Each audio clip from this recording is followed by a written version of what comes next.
Hey everyone, welcome to another Inspire 101 segment. We're here in Turkey, the city of Selçuk, and home to the ruins of the ancient city of Ephesus and one of the 7 churches of Revelation. Selçuk is located along the Ionian coast on the southwest corner of Turkey and home to the ancient ruins of Ephesus. Built in the 10th century BC, Ephesus was the epicenter of Roman and Greek culture and was home to notable monuments such as the Temple of Artemis. The Apostle Paul spent 2 years in Ephesus building the local church, which would then be home to many more apostles to come.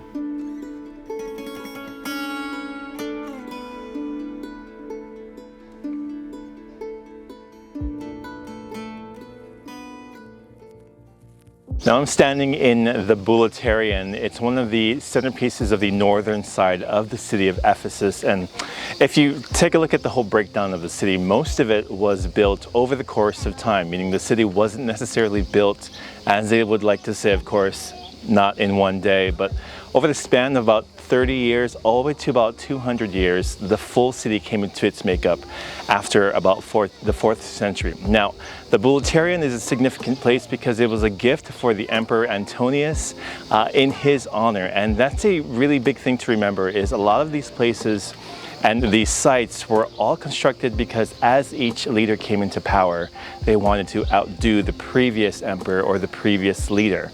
And so the amphitheaters got bigger, the museum spaces got larger, the homes got bigger, and as a result, over the course of time, you have this thriving port city that we knew as Ephesus.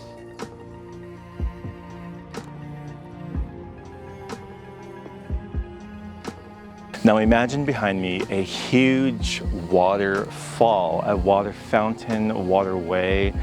This was the Hydrion. It was one of the centers of where water, fresh water, was supplied to the local areas around and in through Ephesus. Now, this was one of the many places in which early Christians found themselves at odds with living in the area. As you know, Ephesus was a part of the then larger and growing Roman Empire, and basically to access anything, any even critical need, you had to claim allegiance to Rome, whether you're claiming allegiance to the local leader or the local emperor or the Rome nation as a whole.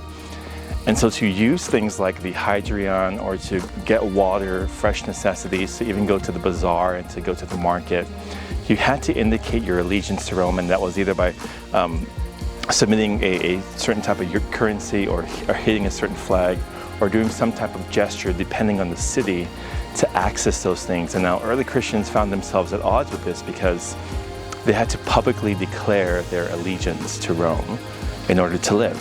And so many had a hard time doing this. Some even went for periods without having any sustenance, nutrition, or even water as a result. And so as we go through the city, you begin to see these little clues of what life really was going to be like for those in early Christianity who had to make that decision to choose daily living versus their outward allegiance to God.